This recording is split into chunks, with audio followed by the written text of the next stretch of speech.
Saludos, bendito pueblo de Dios, benditos hermanos en Cristo Jesús. Yo le doy gracias a Dios que me esté permitiendo la bendita bendición, un día más, de poder exponer con todo temor y temblor esta bendita palabra que me ha dado por gracia, para darla también por gracia, porque no la merecíamos y no la merecemos, todo por la gloria de Dios y por medio de Jesucristo, por medio de su perfección, de su sangre, es que tuvimos entrada a este bendito plano espiritual. Yo deseo, benditos hermanos, que esta bendita palabra que Dios me permita pueda llegar como una espada de doble filo a discernir las intenciones que Dios tiene para con nosotros, el amor tan grande, lo que nos ha dejado, para que podamos huir con esta bendita palabra del engaño y las estratagemias de Satanás. Así que empecemos con la enseñanza número 1 de la epístola de Judas.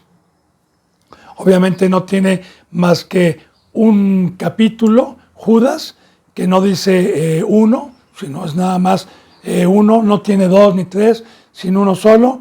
Y recordemos que el Nuevo Testamento aproximadamente se escribe 75 años después de la muerte y resurrección de nuestro Señor Jesucristo.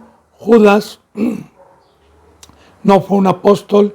La Biblia no declara que haya sido un apóstol como Pablo, como Pedro, como Juan, sino que Judas fue un obispo, hijo de María y de José, igual que Santiago, y son las dos cartas de los medios hermanos de Cristo. Bueno, no lo dice así la palabra medio hermano, pero nosotros aquí en México sabemos que cuando un hermano no es de la misma madre sino de otra, pues se llama medio hermano.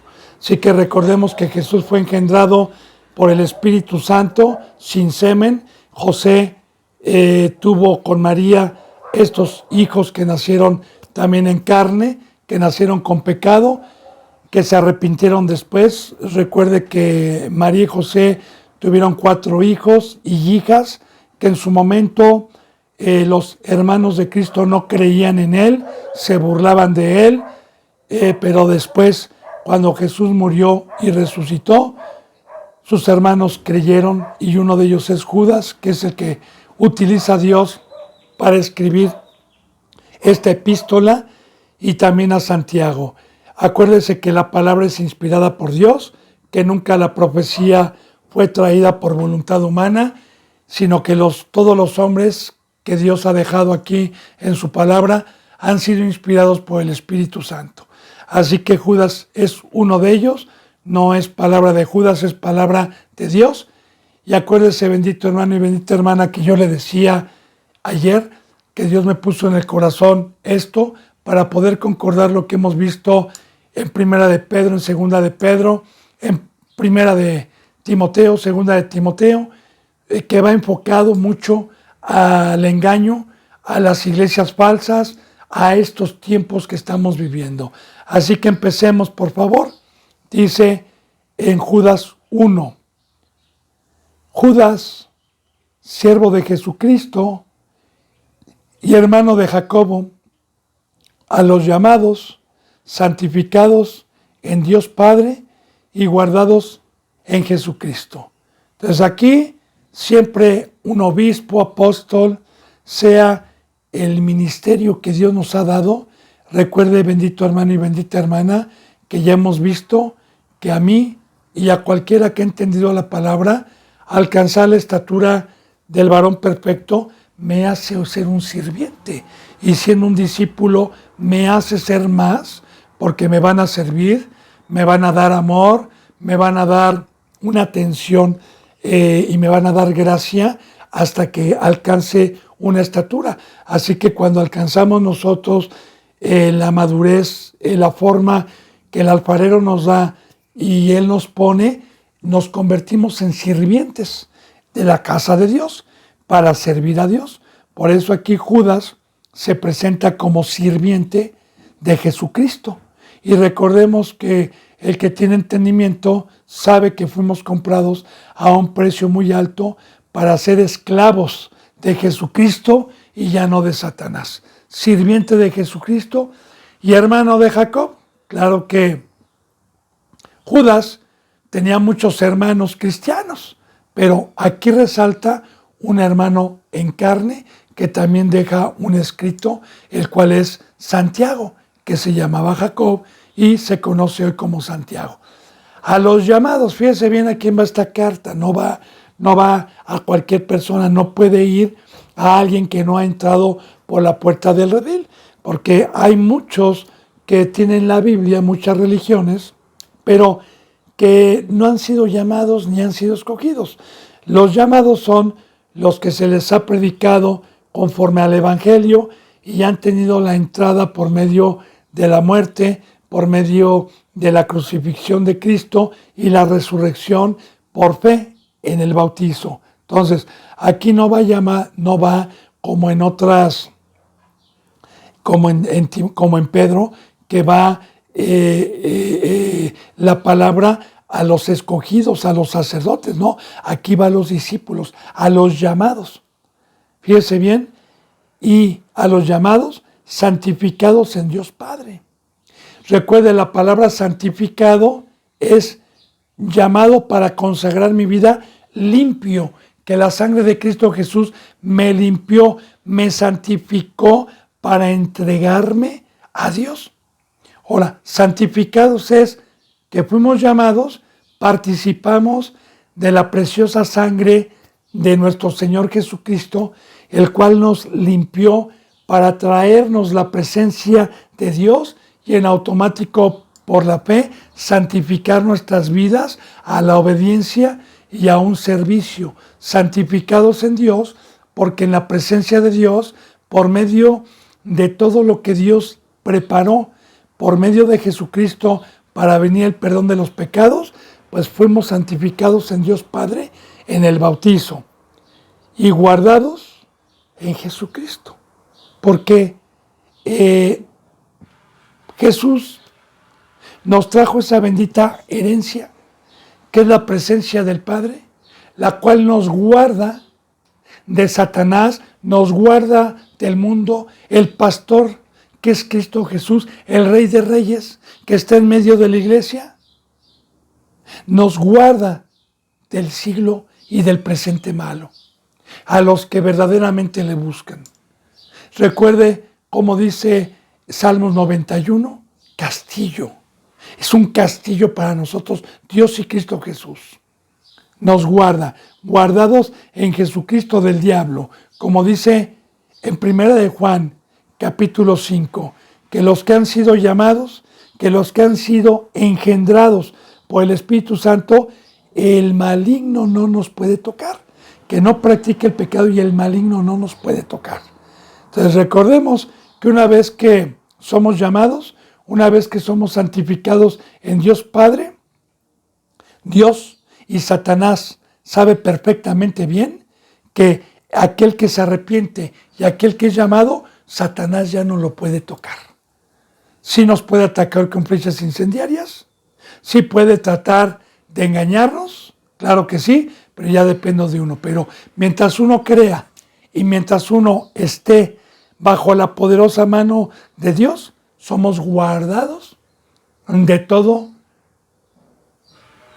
el engaño, toda la mentira y toda la mesa que es el mundo de Satanás. Ahora, aquí esta carta va enviada únicamente a los llamados, porque alguien que es de carne, alguien que no ha sido llamado, un católico o un testigo de Jehová o alguien que no ha recibido el Evangelio, llámese la religión que sea, conforme lo manda Dios, no puede escuchar ni puede entender la palabra. Ahora bien, ¿qué se le desea al pueblo de Dios?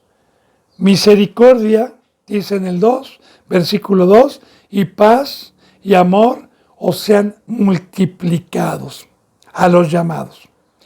Misericordia, que no nos quite Dios su mirada, que mientras nosotros sepamos que estamos en este cuerpo humano, estamos creciendo junto a la cizaña. Estamos en el trono de Satanás, terrenalmente hablando. Estamos en un horno de fuego, mas no militamos en el horno de fuego. Estamos en todo momento en peligro, gimiendo, con gemidos indecibles, el no ser desnudados para aquella nuestra habitación celestial. Entonces, en todo momento, un verdadero siervo, un verdadero discípulo que ha entendido el peligro, ha entendido el poder adversario y ha entendido que en cualquier momento que pestañemos o cabeceemos, mi vida está en peligro, en todo momento estoy pidiéndole al Señor, en todo momento estoy reconociendo mi miseria mientras esté en esta funda humana, mientras esté en este planeta humano, hasta que me dé el cuerpo incorruptible, hasta que ya no esté Satanás allá arriba, hasta que haya enjugado toda lágrima, entonces voy a recibir un cuerpo coigual al de Cristo Jesús, voy a recibir un trono y ahí ya Dios no va a tener misericordia porque ya no vamos a estar en miseria. Aquí estamos en una prueba. Recuerde que tenemos la presencia de Dios, pero bienaventurado el que es pobre de espíritu. Bienaventurado el que imita a Cristo primeramente, que en todo momento estuvo pidiéndole a su Padre, estuvo rogándole y estuvo orando mientras estuvo en este cuerpo humano rodeado y acechado de maldad. Y en todo momento le decía, Señor, ve mi miseria, ve el cuerpo en que estoy, Señor, no me desampares. De igual manera, Pablo decía que cuando él era débil, que cuando él oraba, que cuando él reconocía, Dios tenía misericordia y era fuerte. Entonces, misericordia de Dios, hermanos. Y para que haya misericordia, para que haya ese fruto, debemos de reconocer nuestra pobreza, debemos de reconocer la dependencia día con día de la lectura, de la oración, de la santidad, de la obediencia total, del amor a Dios y del amor al prójimo. Todo momento. Entonces, misericordia, recordemos que viene de miseria. Y recordemos que una persona que no tiene que comer y se está muriendo de hambre, con todo y pena va y se presenta como miserable a la gente que tiene dinero, a estar rogando para que se le dé unas monedas y pueda comer. De igual manera, nosotros debemos de presentar a Dios, debemos de ser pobres para que Dios, al que reconozca esta miseria mientras estemos en este cuerpo humano, nos fortalezca. Misericordia, y claro que si Dios me ve pidiéndole, Él me da. Voy a ser rico, pero hay que estarle pidiendo. Dice, misericordia y paz. De igual manera, bendito hermano y bendita hermana. Aquí estamos deseando, y yo siempre deseo, bendito hermano y bendita hermana, que si usted tiene la misericordia de Dios por ser pobre de espíritu, tiene el Espíritu Santo para poder practicar los mandamientos, porque la enemistad con Dios es estar en la carne, es estar en el mundo. Ser enemigo de Dios es transgredir sus mandamientos. Y hacer los mandamientos de Dios es la paz. Jesús dijo, yo soy la paz, yo les vengo a poner el ejemplo, yo soy el camino, yo nunca pequé, mi Padre nunca me desamparó, porque el pecado paga un salario y es la muerte, así que yo les vengo a dejar la paz. La paz les doy, mi paz les doy, mi paz les dejo. En ese momento que está diciendo es el ejemplo en que Cristo Jesús en carne, como ser humano, pudo cumplir todos los mandamientos en la misma situación en la que fuimos llamados en carne y hueso y con lo mismo que recibió. Ahí está, imitar a Jesucristo, el camino. Mi paz les doy, mi paz les dejo. Entonces, de igual manera, yo le deseo paz cuando usted, bendito hermano y bendita hermana, esté practicando los mandamientos y esté alejándose de lo que desagrada a Dios. Paz y amor os sean multiplicados a los llamados. ¿Amor de quién? Amor de Dios por medio de los instrumentos. Porque recuerde que ese fruto es de Dios. Dios es amor. Nadie puede amar si no ha visto a Dios. Ahora bien, el que tiene ese fruto de dar la vida, de estar enseñando a los llamados, de estar les dando nuestras vidas para que lleguen al conocimiento, es que Dios, por medio de la iglesia, da la vida, como lo hemos visto, para los que tienen hambre. Por eso dice, y el amor, no lo pierdan, os sea multiplicados. Porque si el llamado está con hambre viniendo 1 hora, 2 horas, pues yo siempre deseo que Dios le toque el corazón para que tenga hambre y que esas 2 horas las convierta en 4 horas, que esas 4 horas las convierta en 6 horas y que empiece a venir a aprender y que el amor de Dios esté en esa iglesia para que Él pueda recibir y pueda tener un crecimiento y llegar al entendimiento. Bien. Dice entonces, y amor o ser multiplicados. Dice en el versículo 3, amados, por la gran solicitud que tenía de escribirles acerca de nuestra común salvación, me ha sido necesario escribirles y exhortándolos que contiendan ardientemente con la fe que ha sido una vez dada a los santos. Primero, la palabra amados, y hay una coma. La palabra amado es que Dios, primeramente, no lo haya hecho a un lado. La palabra amado es que Dios le siga mostrando y le siga revelando la verdad. Así como Dios amó a Noé y le hizo construir un arca para que se salvara él y su casa. Así también como Cristo Jesús amó al rico y le dijo qué tenía que hacer para ser salvo.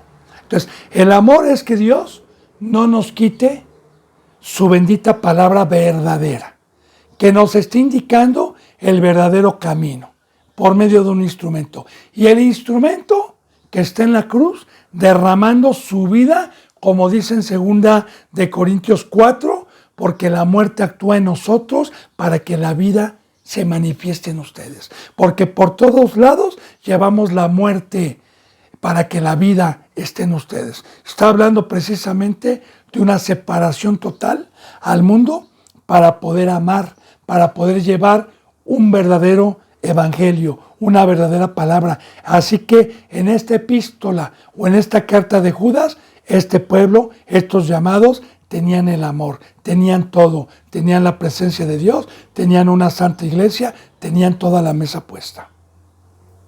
Ahora, amados, por la gran solicitud que tenía de escribirles acerca de nuestra común salvación. Entonces, muy importante, la gran solicitud.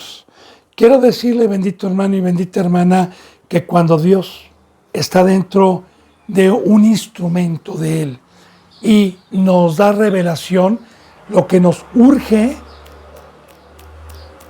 es ir a compartir las revelaciones que Dios nos ha dado, sobre todo cuando hay peligro, que en todo momento va a haber peligro.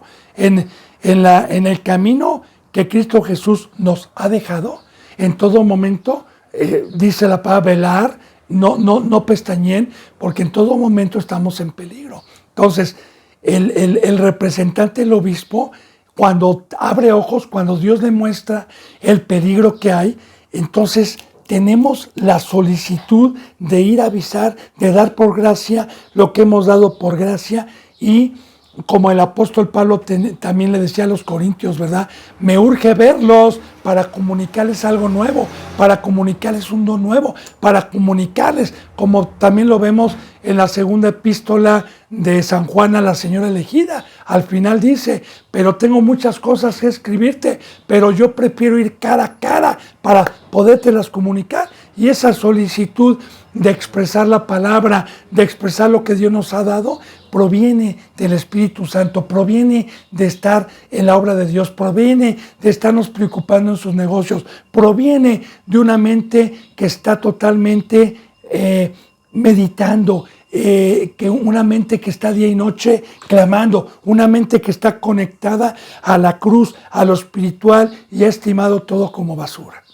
El que se está preocupando por los negocios del Padre, el que está cuidando a las ovejas. Entonces vemos ese fruto, ¿verdad? Por la gran solicitud que tenía de escribirles acerca de nuestra común salvación. Ahora bien, ¿cuál es nuestra común salvación? Todos los que tienen el Espíritu Santo entienden este lenguaje de la misma manera, y todos los que tienen el Espíritu Santo y llegan a un tamaño espiritual hablan lo mismo, el mismo lenguaje. No se están peleando y no están haciendo doctrinas. Las doctrinas es porque cuando alguien peca y quiere seguir predicando la palabra, ya no tiene revelación, y de ahí vienen las infinidades de doctrinas. ¿Por qué? Porque la palabra de Dios dice que hablemos una misma cosa, que estemos en un mismo sentir. Pero para eso, bendito hermano y bendita hermana, se necesita santidad. Porque yo me encuentro con una persona que ha dejado el mundo, que está en la cruz, y no necesito yo meterle de memoria las enseñanzas, sino que el Espíritu Santo le da en su corazón y le pone en su corazón, y nos damos la diestra en señal de que estamos en un mismo sentir y que predicamos la misma salvación.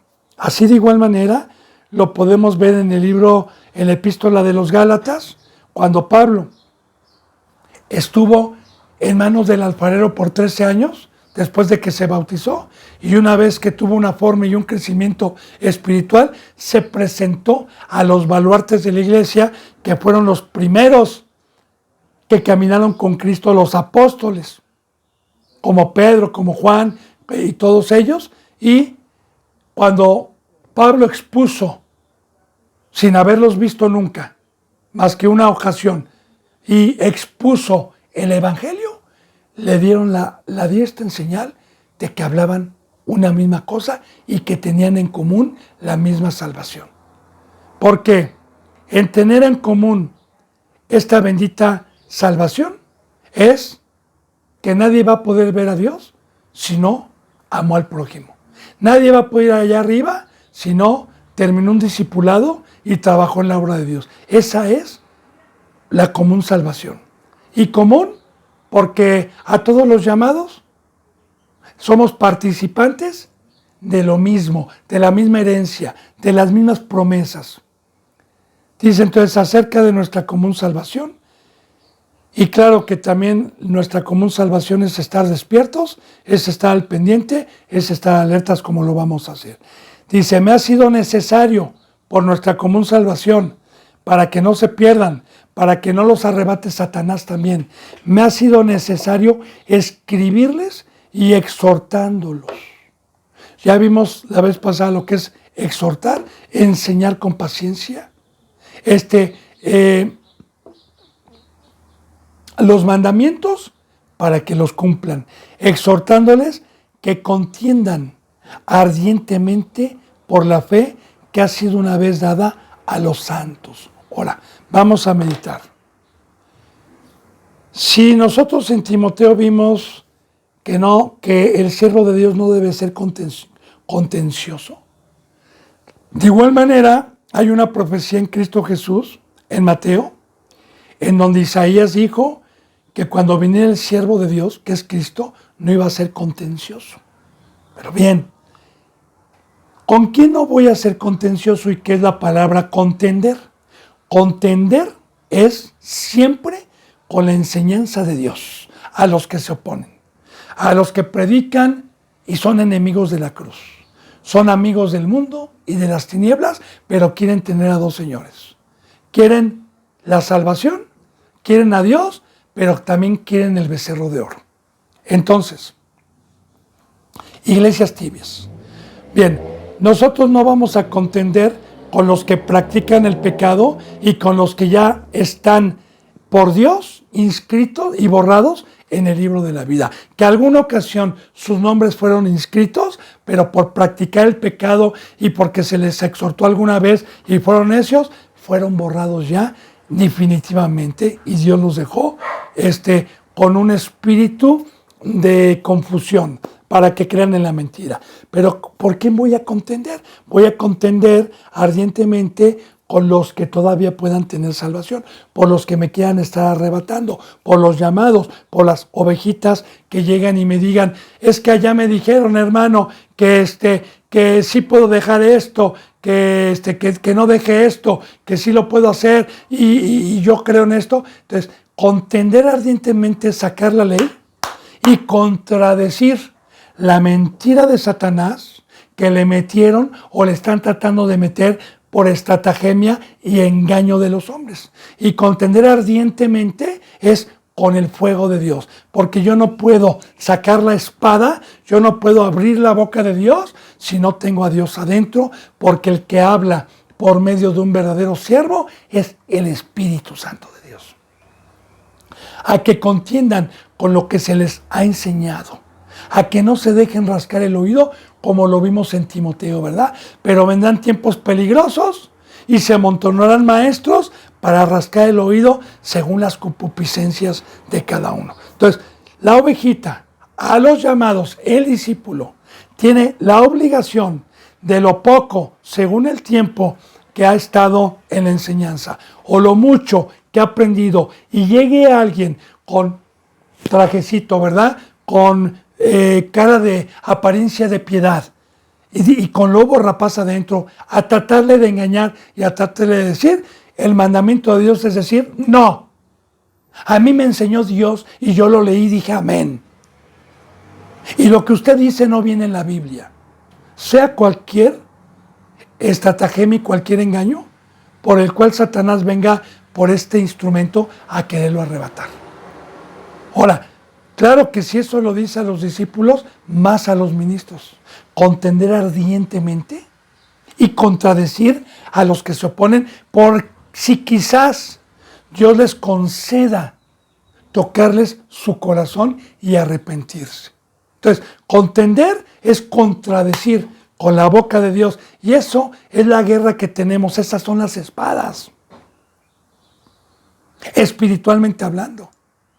Llega Satanás con una espada para rascar oído y ya vimos que a las ovejitas les encanta escuchar de la carne, les encanta escuchar que ya son salvos, les encanta escuchar sus concupiscencias que sí las pueden hacer y que no hay problema. Entonces esa es la espada de Satanás, pero la espada de Satanás mata y la espada de Dios vivifica y tapa la boca a los leones y a los osos. Entonces, ahí está.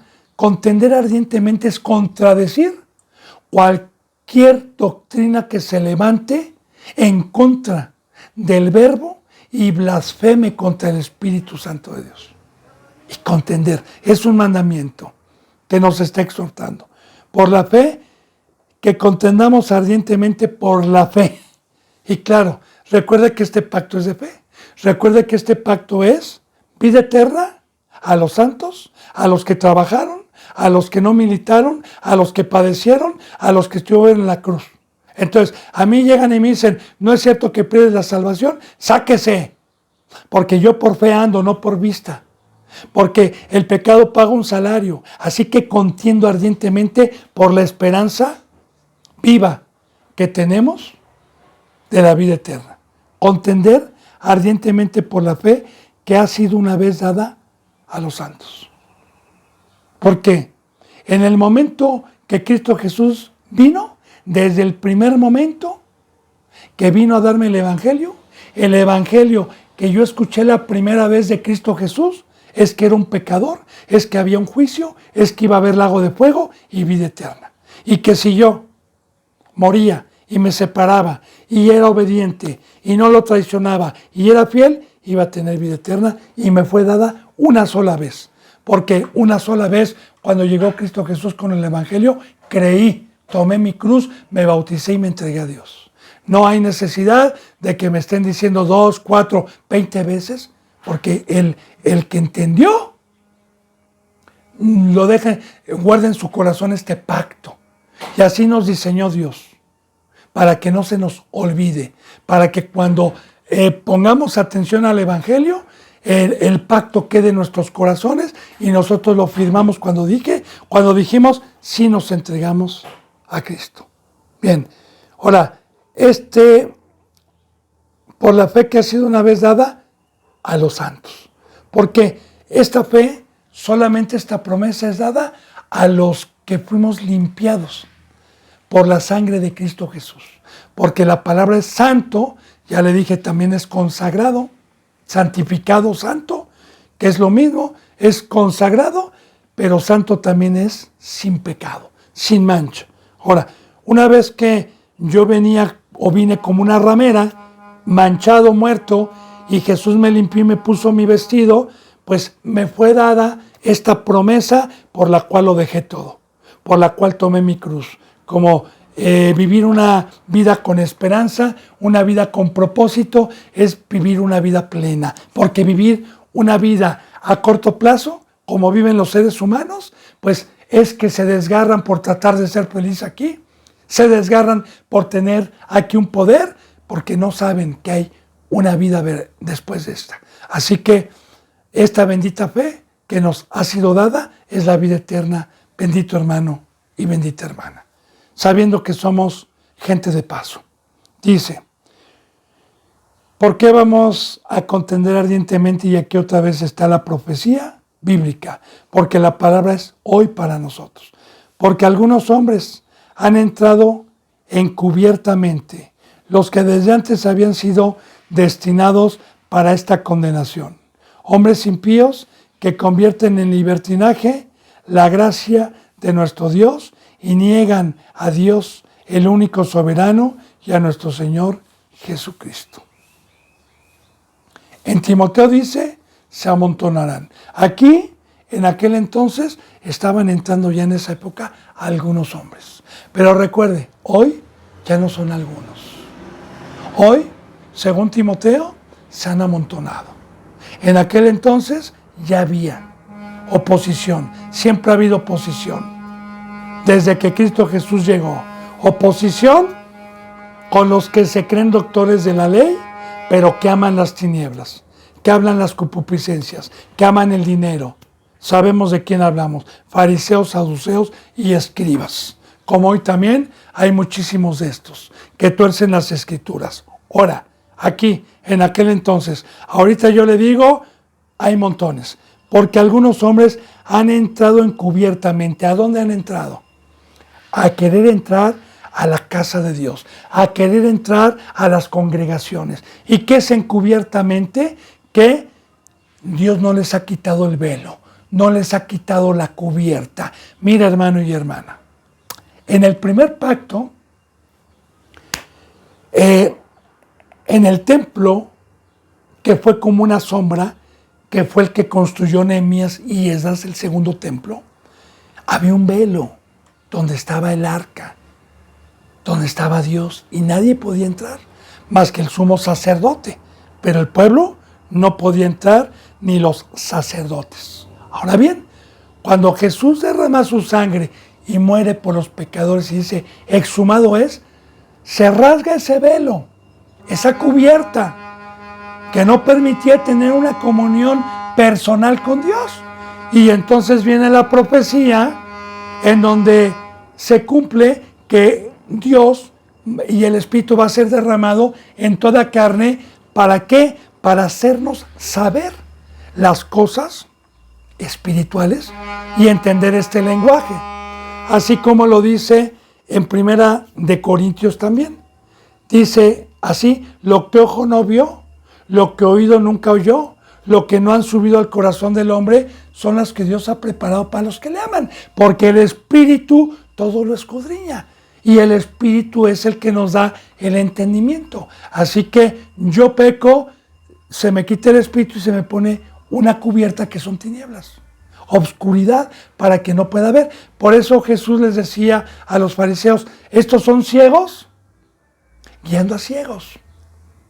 Y los dos tropiezan. ¿Por qué? Porque Dios no les permite ver por el pecado.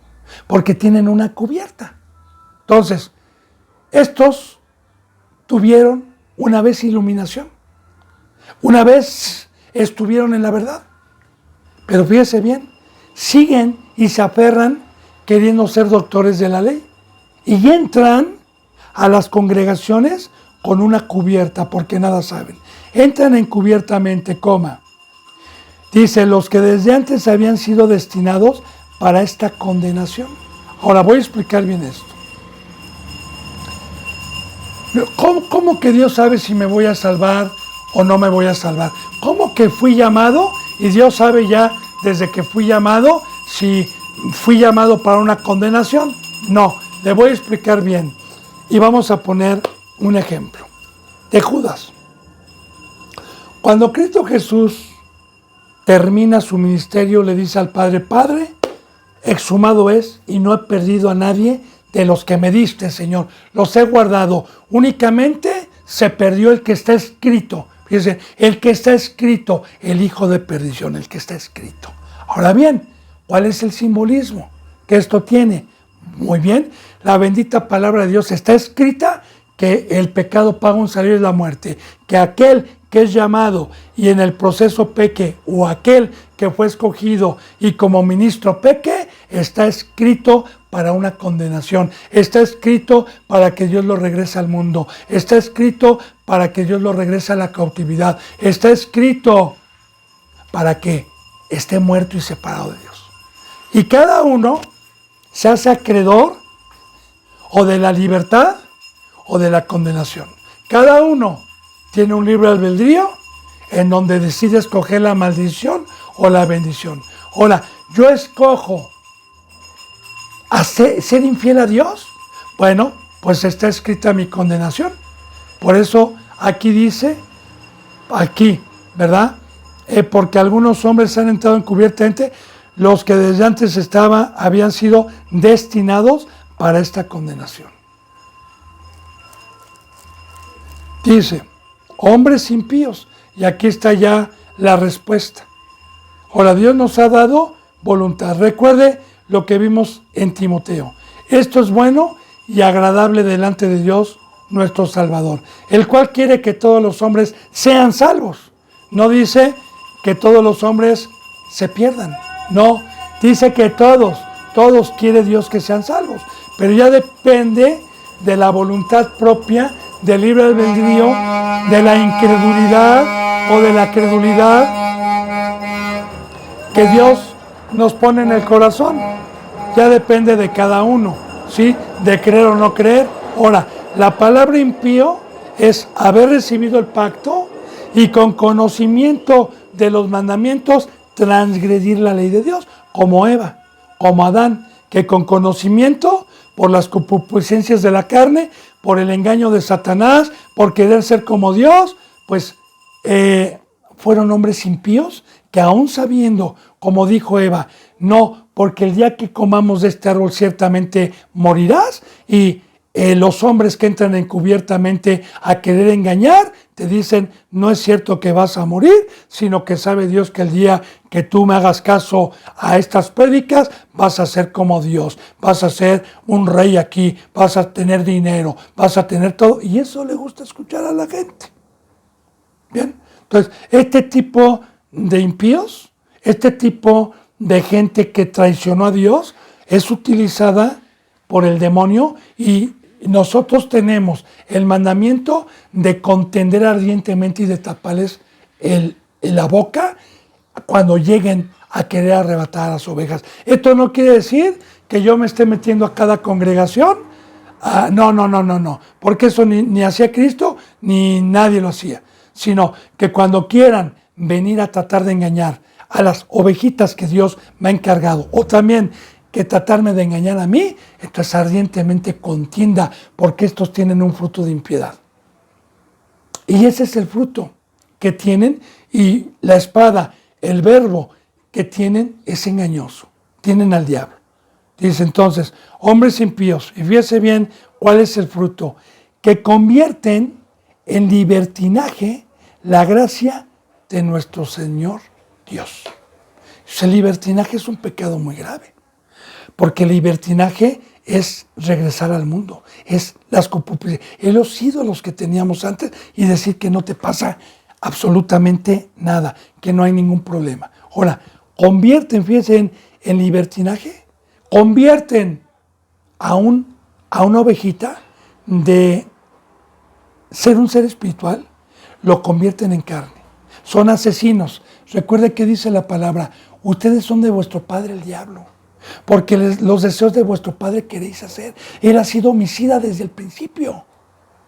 Convierten en libertinaje. No, sí puedes ir. Sí, ya le he dicho, bendito hermano y bendita hermana, nosotros fuimos comprados. Y ya le he dicho, ahí están mis teléfonos, ahí están mis contactos. Si usted tiene alguna duda de lo que predico, de dejar escuelas, de dejar todo, cuando después que tenemos un crecimiento espiritual, con mucho gusto, De hecho, yo le aconsejo, si usted no ha visto la enseñanza de Eclesiastés, que también Dios me ha permitido, aquí está por este medio. Es una enseñanza que Dios me permitió subir hace como 7 meses aproximadamente, o 8 meses. Ahí está.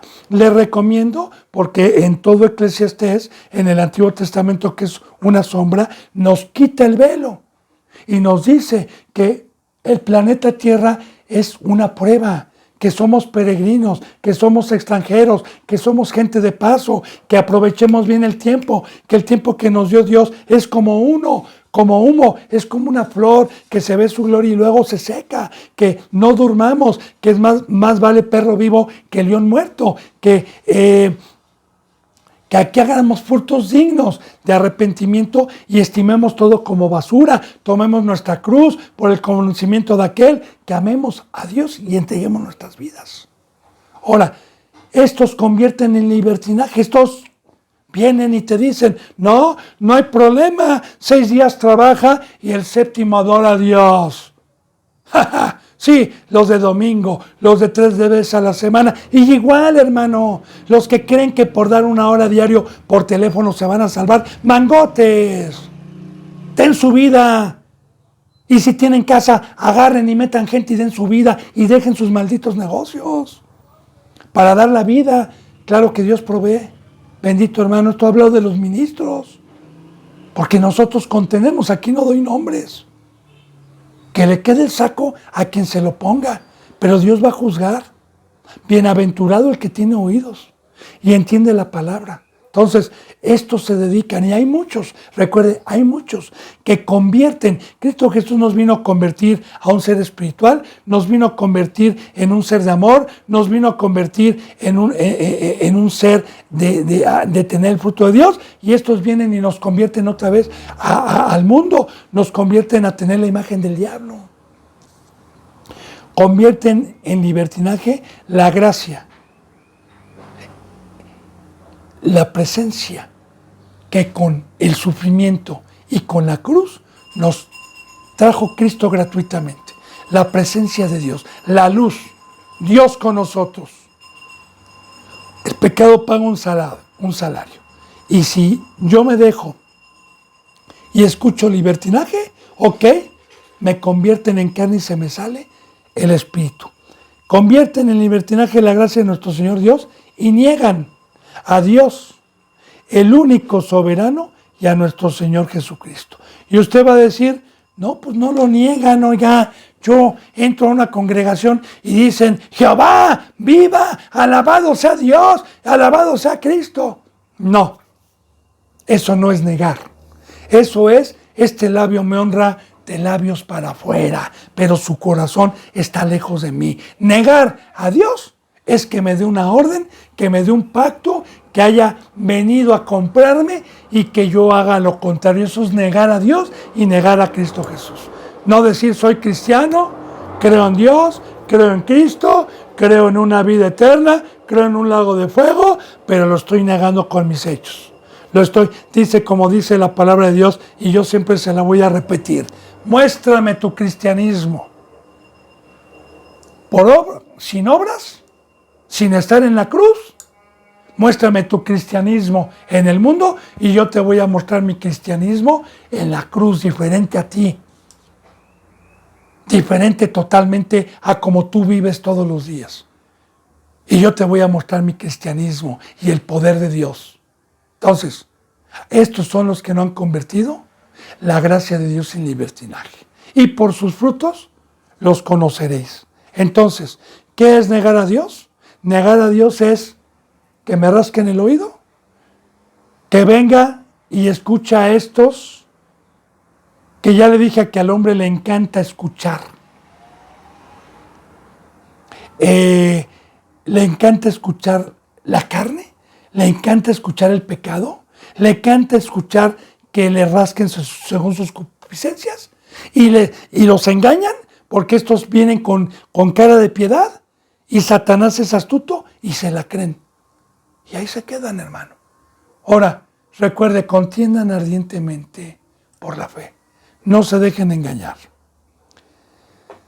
Dice, mas quiero recordarles, dice aquí, quiero recordarles en esta epístola, ya que una vez lo habéis sabido, que el Señor, habiendo salvado al pueblo, sacándolo de Egipto, después destruyó a los que no creyeron. Mira, hermano y hermana, si nos vamos dando cuenta, y si esto lo permitió Dios en el Nuevo Testamento, descartamos y destruimos todas las predicaciones de los impíos que hablan de una iglesia primitiva, que hablan de que ese fue otro tiempo. Yo quiero decirle que si yo predico eso, hablaría de un Dios que se equivocó. Hablaría de un Dios que cambia de pensamiento y dice, esto no funcionó, ahora voy a tratar de hacer esto. Dios es perfecto. Dios nunca se ha equivocado. Y todo lo que Dios permitió en el Antiguo Testamento fue una sombra. Y si nos deja de ejemplo Egipto, a Sodoma, a Gomorra, el diluvio, que también lo vimos en Pedro, ¿qué dice la palabra? Que esto lo dejó y lo plasma en el Nuevo Testamento, por ejemplo, a los que quieran vivir impíamente. Así lo dice Pedro, si es que se acuerdan. Sodoma y Gomorra, el diluvio, y estos fueron, por ejemplo, para los que quieran vivir impíamente. Porque Dios, si quiero hacer una pausa, si Dios no perdonó al mundo antiguo, si Dios no perdonó a Sodoma y a Gomorra, ni a los del diluvio, ni a los que dejó extraviados, que ahorita vamos a ver eso, 40 años en el desierto, ¿usted cree que Dios sea diferente el día de hoy? Yo le voy a decir algo. Sí. Es peor, porque ese primer pueblo no participó de la sangre de Cristo. Participó de sangre de machos cabríos. Pero nosotros hemos participado de un pacto mejor, de un pacto de poder, de un pacto del Espíritu Santo, de un pacto de perfección. Y aquel que hoy es impío o predica, está pisoteando y está tomando por inmunda la sangre del Cordero de Dios. Solo dice en Hebreos. ¿Cuánto mayor castigo? Así lo dice. ¿Cuánto mayor castigo pensaréis al que pisoteó y al que despreció este pacto y esta gloria que muchos de los antiguos hubieran deseado, que muchos ángeles hubieran deseado y escudriñaron para ver para quién era esta gracia? Pero se les dijo, no es para ustedes. Pero ellos hubieran querido, y muchos aquí han tirado a la basura este llamamiento, este pacto. Ahora, otra vez aquí, más quiero recordarles, hermanos, quiero que estén atentos a esto, ya que una vez lo habéis ustedes sabido, que el Señor, el amo, el dueño, habiendo salvado al pueblo, sacándolo de Egipto, después destruyó. Ahora, primero los salva, los saca y los destruye. ¿Por qué los destruyó? Aquí lo dice muy claramente. Porque no creyeron. ¿En qué no creyeron? ¿En qué fueron incrédulos? En lo mismo que el pecado paga un salario de la muerte. Porque el principio de la sabiduría es el temor a Jehová. El principio de la sabiduría es creer que si Dios me dice que el pecado paga un salario de la muerte, que no me contamine con el mundo, es creerle a Dios. Es creer que si Dios me dice no a esto, no al otro, esos son ídolos, esos son dioses. Pon la confianza en mí. dedícate a mí. Y yo digo, no creo, no pienso, y permito que llegue un impío a predicarme el libertinaje, ok, todo me es lícito. Pero desprecian la sabiduría. Fueron incrédulos. Y recuerde, Apocalipsis 21:8 nos habla de la segunda muerte. Y el juicio empieza por la casa de Dios. ¿Qué dice? Porque para los cobardes y los incrédulos. Y de ahí se va con los borrachos, los hechiceros, los idólatras, etc. Su lugar y su parte será el lago que arde con fuego y azufre. Así que Dios nos deja este ejemplo, ¿verdad? Que cuando Dios sacó al pueblo y Moisés subió por las tablas del pacto y el pueblo se sentó a comer y a beber, haciéndose un becerro de oro, Dios no los perdonó. Cuando Moisés bajó, sacaron la espada y mataron a muchos. De igual manera, el pueblo siguió pecando, siguió siendo idólatra, siguió adorando ídolos en todo ese proceso. Y Dios, todo ese pueblo que sacó de Egipto, no hubo uno solo, más que dos de los que salieron de ese pueblo que entraron a la tierra prometida, que emana leche y miel. Solamente dos. Fue Josué y fue Caleb. De ahí en fuera, todo el primer pueblo, todos los que salieron de Egipto, murieron, sus cuerpos quedaron postrados en el desierto y las aves del cielo, carroñeras, llegaron a comer sus carnes. ¿Quiénes son los que pasaron entonces a la tierra donde emana leche y miel? Todos los que nacieron fuera de Egipto, todos los que nacieron en el desierto. Pero todos murieron y Dios los destruyó.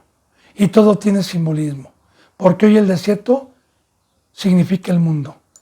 Porque ahí en el mundo no está la peña de Oreb, no está el agua, no hay maná. Están muertos, están sin vida, porque el agua representa la vida, acomodando lo espiritual. Están secos, los tiene Satanás asolados. Y así de igual manera, a los impíos, a los inicuos, de igual manera Dios los destruye. Dios los deja sin agua, los deja sin pan y los deja postrados en el desierto. Hay muchos que ya están ahí. Y los demonios, que representan las aves carroñeras, se alimentan de sus cuerpos, llevándolos a la fornicación, al adulterio, a pecar. Porque así dijo Dios a la serpiente: y tú te arrastrarás en tu pecho y comerás polvo. Entonces bien, yo convierto en libertinaje la gracia de Dios y me convierto en polvo de un ser espiritual, me convierto en polvo y paso a ser alimento del diablo. Ahora, todo esto nos lo deja por escrito. Entonces dice, ¿verdad? Una vez que salvó al pueblo, y está hablando de los llamados, hermanos, porque la salvación es el bautizo. La salvación es haber recibido el perdón y haber recibido la oportunidad de este bendito camino. Una vez que habiendo salvado al pueblo, sacándolo de Egipto, ¿en qué momento me sacó del mundo a mí? En el momento que me bauticé. En ese momento salí del mundo. En ese momento dejé la carne. En ese momento Dios me dio la oportunidad de ser adoptado como hijo suyo, de ser su pueblo, de ser injertado al tronco. Entonces, sacándolo de Egipto, ¿quién nos sacó del mundo? Después destruyó a los que no creyeron. Y ya le dije, hoy es peor, ya le puse el ejemplo, bendito hermano y bendita hermana. Ya, vuelvo a repetir, este es el verdadero Dios de la Biblia, no el Dios que Dios es amor, Dios te perdona, ya eres salvo. Ese Dios no es el de la Biblia. Sí, Dios es un Dios de amor, pero no lo provoquemos, hermano y hermana. No lo provoquemos, porque nos diseñó, nos creó. Él es el que nos hizo y nos hizo para algo.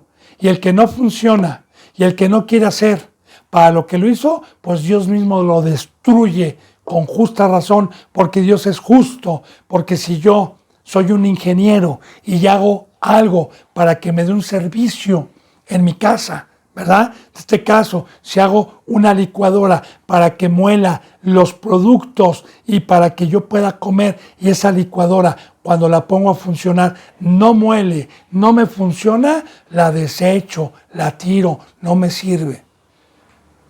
Bien, los que no creyeron que hay un Dios, que hay un Creador, que nos diseñó para algo. Los que no creyeron que el planeta Tierra era un kinder, una primaria, una secundaria, una preparatoria, una vocacional y el campo para practicar el amor. Los que no creyeron que éramos peregrinos, advenedizos, gente de paso. Los que no creyeron en un lago de fuego y en la vida eterna. Porque el creer no es el predicar, no es el decirlo de labios, sino el con temor estar guardando el pacto de Dios. Dice en el 6, y los ángeles que no guardaron su dignidad, sino que abandonaron su propia morada, los ha guardado bajo obscuridad en prisiones eternas para el juicio del gran día. Aquí hay dos revelaciones, hay dos enseñanzas. Primeramente, recordemos que Satanás, su nombre era Lucifer, llamado Lucero de la mañana. Y la dignidad es tener el favor de Dios y no pecar. Ese es guardar la dignidad. De igual manera, yo soy digno de la luz, soy digno de esta bendita palabra, soy acreedor, no por obras, de todas estas riquezas, si guardo el pacto y las condiciones que Dios me hizo saber en el momento que yo quise estas riquezas y que las adquirí y que le prometí también guardarlas. Entonces, yo cumplo, guardo mi dignidad, guardo las riquezas, guardo lo que Dios me dio. De igual manera, allá arriba, todo lo que Dios ha creado, como le vuelvo a repetir, tiene un porqué. Todo le sirve a Dios. La Biblia nos enseña que todo lo que Él hizo es para darle un servicio. Entonces, allá arriba tenían un pacto, o tienen un pacto, los ángeles, los querubines, serafines, arcángeles, tienen un pacto establecido. Ahora, no guardar mi dignidad es transgredir los mandamientos de Dios, porque este ángel quiso ser como Dios, deseó poder, deseó el trono y con su cola, con el engaño, se trajo a la tercera parte de todos los ángeles y no guardaron su dignidad, ese cuerpo incorruptible que Dios les había dado para una eternidad. Porque miren lo que dice. No guardaron su dignidad, sino que abandonaron su propia morada. Ahora bien, nosotros tenemos un espíritu. Mi cuerpo va a regresar al polvo. Esto no es lo que se ve ir allá arriba. El verdadero Lalo, que así me llamo yo, es el que está dentro. Y ese espíritu es el que resucitó Cristo Jesús en los muertos. Ahora a mí se me promete una morada si es que venzco, porque Jesús dijo, si no hubiera moradas allá arriba, yo no les hubiera dicho, yo me voy a prepararles morada. Y morada es que mi espíritu tenga una casa, que es un cuerpo, porque el espíritu tiene reposo, tiene un descanso dentro de una casa, dentro de un cuerpo, que también Dios denomina nuestros cuerpos como tabernáculos, como casas espirituales, mientras estemos aquí. Así que mi espíritu tiene un reposo, tiene cierto reposo en este cuerpo. Pero si el día que venga Cristo y que regrese este cuerpo al polvo y Dios no me dé un cuerpo, en el lago de fuego voy a ser una alma que perdió mi morada, que perdió la salvación, que perdió el cuerpo incorruptible, que perdió una de las muchas promesas, que perdió esa morada. De igual manera, estos ángeles de allá arriba perdieron el cuerpo eterno que tenían, eterno porque no es el mismo, y Dios les quitó el cuerpo y los mandó aquí abajo. Es por eso que estos ángeles caídos, conocidos como demonios, tienen que buscar reposo dentro de un cuerpo humano que no tiene a Dios. Y por eso el ser humano está inundado de demonios, de varias jerarquías. Esto es bíblico, no lo digo yo. Entonces, bien, cuando dice que Dios, sino que abandonan su propia, los ha guardado bajo obscuridad, porque aquí el planeta Tierra está en tinieblas. Aquí Dios describe al planeta Tierra como tinieblas, como Satanás, como oscuridad, como hoyo, como abismo, en prisiones eternas, porque están ahorita en prisiones para el día del gran juicio. ¿Por qué? En Apocalipsis dice la palabra que va a llegar un momento en que Satanás sea apresado y junto con todos sus ángeles y todos sus seguidores, y va a ser echado al lago de fuego, que es eterno allá abajo. Ahora, la otra enseñanza que le decía también, los ángeles también representan a los ministros. También representan, ángel significa mensajero, ángelos, mensajero. En Apocalipsis recuerde que está, y escribe al ángel de Éfeso, escribe al ángel de Teatira, escribe al ángel de Esmirna, que es la iglesia y que somos los representantes, que somos los que alumbramos en la noche. Ahora, de igual manera, yo conozco a muchos que tuvieron un crecimiento espiritual y no guardaron su dignidad, no guardaron el pacto, sino que hicieron afrenta al Espíritu de gracia, le llegó el precio a Satanás y fueron corruptos. Ahora, estos ángeles que no guardaron su dignidad también, ya hablando de la iglesia de Dios, sino que abandonaron su propia morada, la vida eterna, las promesas, la abandonaron. Dios los ha guardado bajo obscuridad, porque en el momento que les quita el Espíritu Santo a estos que alguna vez fueron apóstoles, pastores, maestros, profetas o evangelistas, les permite tinieblas, les permite obscuridad, ya se sale la luz y los guarda en prisiones eternas que hoy es el mundo, porque están en cautividad, porque están presos por Satanás, presos en los deseos de la carne. Ahí está, en prisiones eternas para el juicio del gran día. Para el juicio del gran día. Entonces, va a haber un juicio el gran día. Y prisiones eternas también habla del Sheol y del Hades. Porque cuando venga Cristo Jesús, el Sheol y el Hades van a ser echados al lago de fuego. Ya son prisiones que están reservadas para la eternidad. Bueno, bendito hermano y bendita hermana, la gracia y la paz estén con ustedes. Se me ha ido la hora. Si Dios lo permite, mañana seguiremos con la enseñanza número 2 de San Judas. Les mando un abrazo y el beso del óculo santo. Gracias.